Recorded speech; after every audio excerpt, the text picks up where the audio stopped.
Hey, welcome. This is John Murphy from the Citrus County Chronicle. And as we've been doing, we're going to bring you conversations with folks that are running for election this primary season, folks that you're going to see on the primary ballot. And so you're going to have two county commission races that you're going to see on the ballot. County Commission District 1, we've got Citrus Bryant is with us today, one of the candidates. Thank you for coming down. Yes, thank you for having me. Absolutely, absolutely. So, CJ, tell us a little bit about you, tell us a little bit about your candidacy, and kind of what you want folks to know about you. Okay. Well, first of all, if you guys are kind of confused, I go by CJ, but my real name is Curtiss, so you guys might see, Curtiss Bryant or CJ, same person, not two different people. So make sure you're familiar with that. I get that often. I bet. On there. So I came to Citrus County in 1991. I moved down from Connecticut with my grandparents, so I didn't really have a choice in moving here. But I did have a choice in coming back. So I went through public school systems here, went through Seven Rivers Christian School as well. Graduated Citrus High School 2002, moved away to college, went to Florida Southern College in Lakeland, graduated there 2005 with a degree in marketing. Throughout my youth in Citrus County, I've been involved in different things, sports activities, Boy Scouts. I earned Eagle Badge right before I turned 18. So I've done a lot of community service projects, been involved in the community throughout my entire life. Moving back to Citrus County, I was one of those kids that I'm going to get out of Citrus County. There's nothing here. I have a couple of them right now. Right, so let's get out of Citrus County. But, getting married, starting to talk about kids and families, it's, we realized that we took it for granted. It's such a beautiful place here. There's lots of things to do, even though as teenagers, you don't really, you take that for granted. So decided to move back to Citrus County. We started a business. We have a photography business here in Crystal River that we've had for 19 years now. I'm getting old. We specialize like high school portraits, things like that. Mm-hmm. And so we created kind of a special brand that we do like destination portraits and take the kids around the world, because we realized a lot of the kids here in Citrus County don't really leave the bubble of Citrus County. Sure. And so we want to kind of educate them. There's a whole different world out there for that. Okay. So talk to us a little bit about kind of your vision on some of the things that you see are the hot button issues that in this election cycle, and or what do you think are kind of the things that people should be paying attention to? Yeah, so I think the main thing is growth. I can't go anywhere and people are like, what do you think about growth? What do you think about this? And so obviously, Citrus County has been found. We can't really stop the growth. However, we can have a plan to manage the growth going forward. I think that far too often in this county, we get these projects that come across and it's like, hey, we're going to put 900 houses on 400 acres.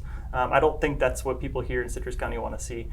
Developers love it. Obviously they make money off of that option.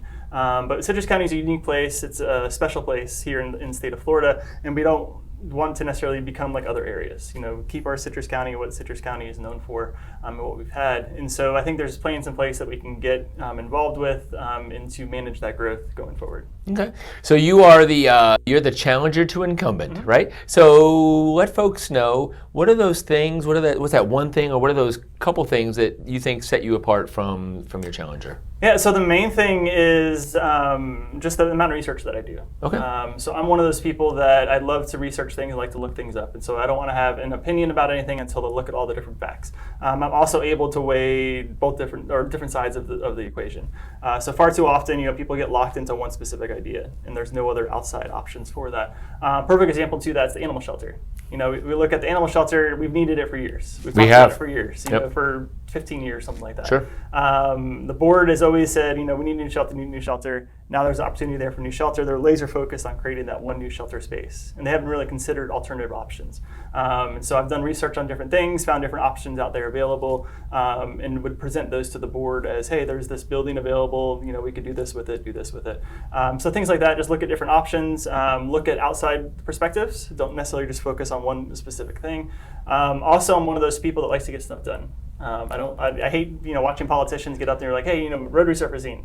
Go through every single election, going back 10, 12 years, whatever. Everyone's like, we're going to fix roads, we're going to fix roads, we're going to fix roads. It comes time to it, we never fix the roads. And then that kind of puts us behind the ball on different projects. And so a lot of the issues with growth is a lot of it has to do with like infrastructure. And so we've kind of ignored that throughout the years. And the incumbent is one of those people that's kind of been involved in that process. He's been in office for 8 years, and there hasn't really been a shift until this recent year to get some of those things fixed. So I'm big on making sure we get stuff fixed, because it's cheaper to do it today than it is to do it down the road. Sure, for sure. Well, thank you so much for being with us today. Again, County Commission District 1 is the seat that you're looking for, and that's going to be one of 2 County Commission races that you see on your primary ballot. So let's talk about the primaries for just a second here.